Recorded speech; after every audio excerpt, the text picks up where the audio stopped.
अस्सलाम students, start करते हैं आज का topic excess and limiting reactant. So before going in detail of this topic we take a daily life example. अगर हम जब चाय घर में बनाते हैं तो हमें 4 चीज़ें चाहिए होती हैं। टी बैग्स चाहिए होते हैं, we need water, we need milk and we need sugar. Here we have one tea bag, 1 jug of water, 1 litre milk and 1 kg of sugar. लेकिन जो चाय इन चीज़ों से बन रही है वो सिर्फ 1 कप हम चाय बना पा रहे हैं। उसकी क्या वजह है? उसकी वजह ये है कि अगर आप देखें तो टी बैग आपके पास क्या है, सिर्फ 1 टी बैग है। क्योंकि ये कम है तो इस वजह से चाय हमारी क्या हो रही है, कम हो रही है, कम बन रही है। सो इसका मतलब क्या है, ये प्रोडक्ट के अमाउंट को क्या कर रहा है, कंट्रोल कर रहा है। ये वाला टी बैग जो है, इसका मतलब है कि ये जो रिएक्टेंट है या ये इंग्रेडिएंट जो है ये प्रोडक्ट के अमाउंट को कंट्रोल करेगा। तो ऐसे इंग्रेडिएंट को हम क्या कहेंगे, लिमिटिंग इंग्रेडिएंट। ठीक है, या केमिस्ट्री की टर्म में अगर हम कहेंगे तो हम कहेंगे लिमिटिंग रिएक्टेंट। और बाकी 3 चीज़ें जो हैं वो हमारे पास क्या है, वाटर, शुगर और मिल्क हमारे पास एक्सेस में है, फालतू बच जाएंगी। तो इन्हें हम क्या कहेंगे कि ये रिएक्टेंट्स किस अमाउंट में प्रेजेंट है, ये एक्सेस में है, ये ज़्यादा है। लेकिन इसकी वजह से हमारी चाय कम बनी, सिर्फ 1 कप बना, क्योंकि टी बैग हमारे पास 1 था। ठीक है, तो केमिस्ट्री में अब आ जाते हैं और उसमें हम लिमिटिंग रिएक्टेंट को कैसे डिफाइन करते हैं देखते हैं। The reactant which is completely consumed during a chemical reaction is called limiting reactant. यानी ऐसा रिएक्टेंट जो कि किसी केमिकल रिएक्शन में पूरे का पूरा इस्तेमाल हो जाए, यानी जब रिएक्शन ख़त्म हो जाए तो वो रिएक्टेंट भी ना बचे, यानी पूरा कंज्यूम हो जाए, तो ऐसे रिएक्टेंट को क्या कहते हैं, लिमिटिंग रिएक्टेंट। या इसको इस तरह से भी डिफाइन कर सकते हैं, the reactant that controls the amount of product formed in a chemical reaction is called limiting reactant. यानी कोई ऐसा रिएक्टेंट जो कि अमाउंट ऑफ प्रोडक्ट को कंट्रोल करे, जिसकी वजह से जो प्रोडक्ट है वो कम बने, उसे क्या कहते हैं, लिमिटिंग रिएक्टेंट। जैसे ऊपर के केस में हमारे पास सिर्फ 1 कप चाय बनी थी, और वो क्यों बनी थी, क्योंकि टी बैग हमारे पास 1 था। तो टी बैग क्या था, कंट्रोल कर रहा था अमाउंट ऑफ चाय जो हम प्रिपेयर कर रहे थे। तो टी बैग क्या था, लिमिटिंग था, रिएक्टेंट था। एक्सेस रिएजेंट किसे कहते हैं, the reactant whose some amount is left unreacted after completion of reaction is called excess reagent, या एक्सेस रिएक्टेंट भी कहते हैं। यानी ऐसा रिएक्टेंट, क्योंकि केमिस्ट्री में देखें जब भी रिएक्शंस होते हैं, कभी 2, कभी 3, कभी 4 रिएक्टेंट्स जो होते हैं इस्तेमाल होते हैं, तो एक उनमें से लिमिटिंग अगर होगा तो बाकी क्या होंगे, एक्सेस में होते हैं, बाकी बच जाएंगे। रिएक्शन जब ख़त्म होगा तो रिएक्टेंट क्या हो जाएंगे, बच जाएंगे। तो जो बच जाते हैं उन्हें हम क्या कहते हैं, एक्सेस रिएजेंट भी कहते हैं और एक्सेस रिएक्टेंट भी कहते हैं। अब हम केमिस्ट्री का एक एग्जांपल देखते हैं, एक रिएक्शन देखते हैं, वाटर की प्रोडक्शन जो कि हाइड्रोजन गैस और ऑक्सीजन गैस से हो रही है। ठीक है, तो बैलेंस्ड केमिकल इक्वेशन ये है इसकी। अब हमारे पास कितने मोल्स हैं, 4 मोल्स हमारे पास हाइड्रोजन के और 5 मोल्स हमारे पास क्या हैं, ऑक्सीजन के हैं। बैलेंस्ड केमिकल इक्वेशन में देखें कि कोफिशिएंट्स आपको क्या बता रहे हैं कि हाइड्रोजन और ऑक्सीजन का रिएक्टिंग रेशो क्या है। इन दोनों के हाइड्रोजन के 2 मोल्स रिएक्ट करते हैं ऑक्सीजन के 1 मोल के साथ। यानी from balanced chemical equation hydrogen and oxygen reacting ratio क्या है, 2 मोल्स रेशो 1 मोल। ठीक, तो अगर अब 4 मोल्स मेरे पास हाइड्रोजन है तो इसके साथ रिएक्ट करने के लिए कितने मोल्स ऑक्सीजन के चाहिए, ये हम कैलकुलेट करते हैं। तो 4 मोल्स हाइड्रोजन अगर हमारे पास हो तो उसके साथ रिएक्ट करने के लिए हमें कितने मोल्स चाहिए, एक्स। ये आपने जब कैलकुलेट कर लिया तो हमारे पास क्या आ गए, 2 मोल्स हमारे पास ऑक्सीजन के आ गए। यानी जो प्रेजेंट हैं वो हमारे पास कितने हैं, 5 मोल्स।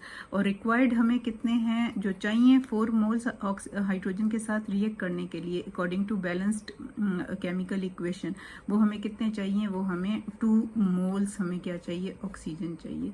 यानी ऑक्सीजन जो है ये 5 मोल है, 2 चाहिए। इसका मतलब है ऑक्सीजन के 3 मोल्स हमारे पास बच जाएंगे। 5 में से 2 को सब्ट्रैक्ट करें तो क्या आएगा, 3 मोल्स आएंगे। तो 3 मोल्स हमारे पास ऑक्सीजन क्या हो जाएगी, रिएक्शन के आखिर में बच जाएगी। यानी ऑक्सीजन क्या है इस रिएक्शन में, ऑक्सीजन जो है ये क्या है, एक्सेस है और एक्सेस रिएजेंट है। और हाइड्रोजन हमारे पास क्या है, हाइड्रोजन हमारे पास लिमिटिंग रिएक्टेंट है।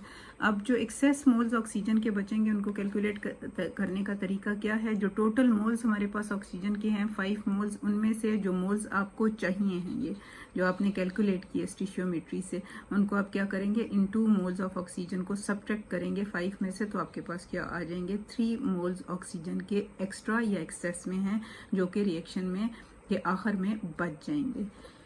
ठीक हो गया। अब हम देखते हैं आगे आइडेंटिफिकेशन कि किस तरीके से हम आइडेंटिफाई कर सकते हैं लिमिटिंग रिएक्टेंट को आइडेंटिफाई कैसे हम करेंगे। तो उसके लिए 3 स्टेप्स हैं इसको आइडेंटिफाई करने के लिए। पहला क्या है कि सबसे पहले जो अमाउंट ऑफ रिएक्टेंट्स अगर मास में गिवन होता है, उनके मासेस गिवन होते हैं, तो आप सबसे पहले क्या करते हैं, उनको उन रिएक्टेंट्स के मासेस को किस में कन्वर्ट करते हैं, मोल्स में करते हैं। उसके बाद आप using balanced chemical equation the moles of required product are calculated from available moles of each reactant. यानी आप जितना भी जो भी रिएक्टेंट्स आपके पास प्रेजेंट हैं उनसे आप क्या कैलकुलेट करते हैं, प्रोडक्ट कैलकुलेट करते हैं। ये आगे मैं एग्जांपल करवाती हूँ, उसमें आपको ज़्यादा क्लियर हो जाएगा।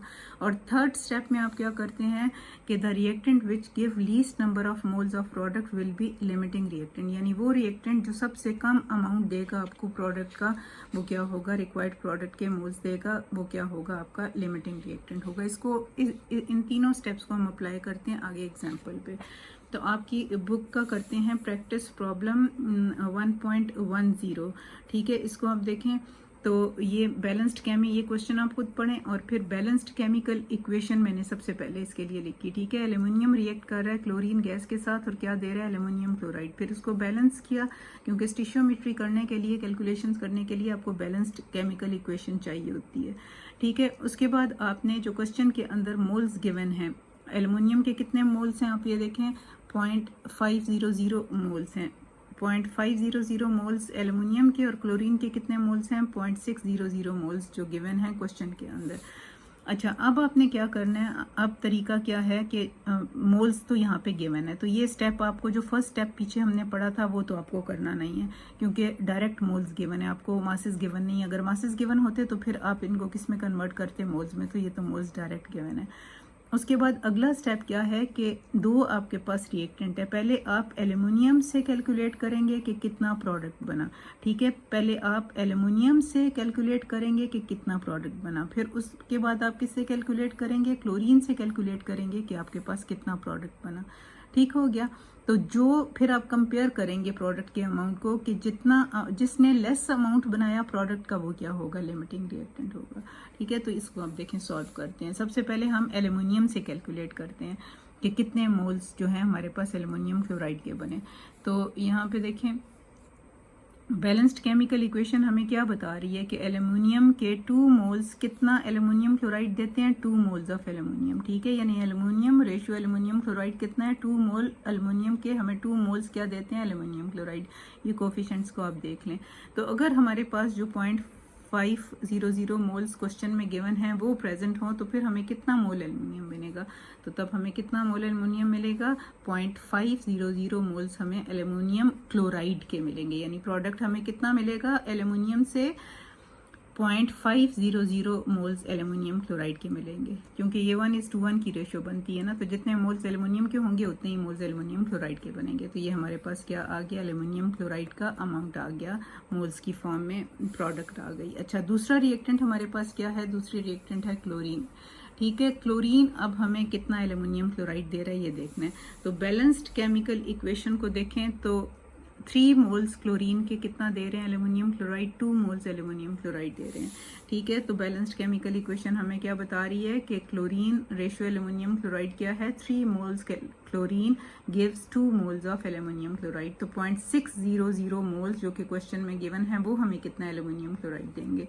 तो जब हमने कैलकुलेट किया तो ये क्या आ गया, 0.400 मोल्स एल्युमिनियम क्लोराइड हमें कौन देगा, क्लोरीन देगा।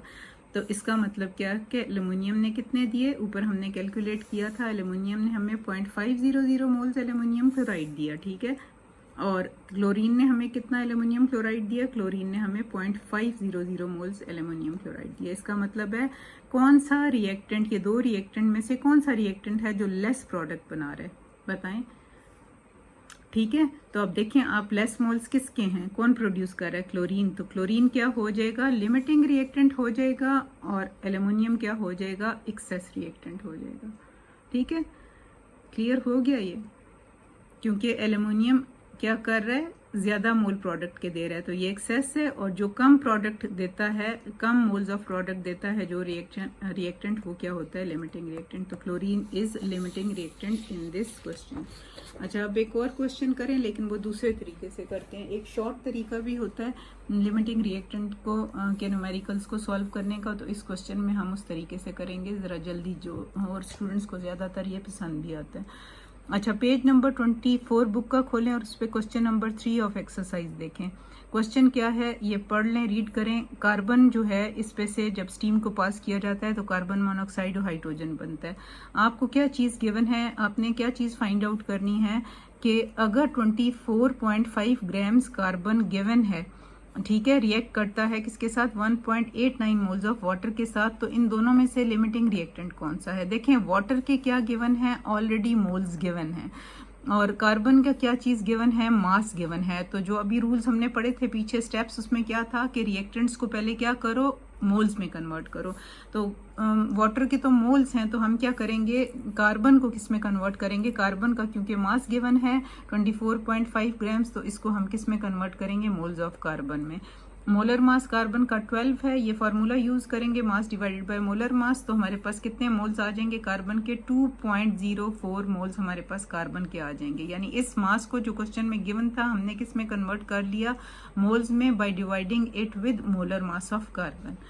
अच्छा, उसके बाद आगे देखें, मोल्स ऑफ वाटर ये गिवन थे क्वेश्चन के अंदर 1.89 मोल्स थे, ठीक है।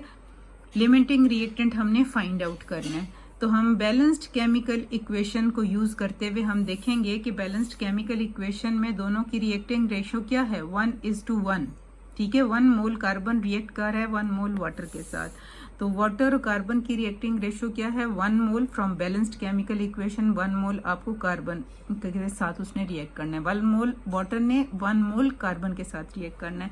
तो 1.89 मोल कितने के साथ रिएक्ट करेगा? जाहिर है 1.89 मोल्स ऑफ कार्बन के साथ रिएक्ट करेगा, क्योंकि 1:1 की रेशियो है। अच्छा, अब इसका मतलब क्या हो गया कि हमने जो कार्बन के मोल्स हमारे पास प्रेजेंट थे वो कितने थे? 2.04 मोल्स हमारे पास कार्बन के प्रेजेंट थे, और चाहिए हमें कितने कंज्यूम होंगे? हमारे 1.89 मोल्स हमें चाहिए कार्बन के, जो कि रिएक्ट करेंगे किसके साथ? वाटर के साथ, ठीक है। तो इसका मतलब क्या है कि कार्बन के क्योंकि ज्यादा मोल्स प्रेजेंट हैं, चाहिए कम, तो कार्बन क्या हो जाएगा? एक्सेस रिएजेंट हो जाएगा। तो ज़रा दूसरा रिएक्टेंट फिर आपके पास क्या है? वाटर है, तो वाटर फिर क्या हो जाएगा? वाटर लिमिटिंग रिएक्टेंट हो जाएगा। So carbon is in excess and water is limiting reactant. So ये एक दूसरा तरीका है सॉल्व करने का, जो कि थोड़ा शॉर्ट वे है। अच्छा, इसी क्वेश्चन का जो बी पार्ट है वो है कि हमने ग्राम्स कैलकुलेट करने हैं एक्सेस रिएजेंट के, यानी कार्बन के हमने मास या उसके ग्राम्स कैलकुलेट करने हैं। तो उसका तरीका क्या है कि excess moles of carbon is equal to total moles of carbon. Total moles carbon के कौन से थे जो हमने कैलकुलेट किए थे ऊपर? 2.04, यानी उसके मास को कन्वर्ट किया था मोल्स में। ये हमारे पास मोल्स प्रेजेंट थे, टोटल मोल्स थे, जिनमें से यूज कितने मोल्स हुए? 1.89 मोल्स कार्बन के यूज हुए, वाटर के साथ रिएक्ट किए, ठीक है। तो ये कैसे हम फाइंड आउट करेंगे एक्सेस मोल्स को? कि टोटल मोल्स में से हम क्या करेंगे? सब्ट्रैक्ट करेंगे जो मोल्स कार्बन के कंज्यूम हुए 1.89, तो एक्सेस कार्बन हमारे पास कितना आ जाएगा? 0.15 मोल्स हमारे पास क्या आ जाएंगे? कार्बन के। अब मास ऑफ कार्बन में इन मोल्स को कन्वर्ट करना है, तो मोल्स को किससे डिवाइड करेंगे? मोलर मास से। तो कार्बन का मोलर मास 12 है, इन मोल्स को जब हमने मल्टीप्लाई किया तो हमारे पास आंसर आ गया 1.8 ग्राम्स कार्बन। यानी ये कार्बन जो था, ये टोटल जो हमारे पास अमाउंट था कार्बन का 24.5, उसमें से इतना कार्बन जो होगा 1.8 ग्राम्स कार्बन हमारे पास बच जाएगा, यानी एक्सेस में होगा। ठीक है, समझ आ गई? ओके, अल्लाह हाफिज़।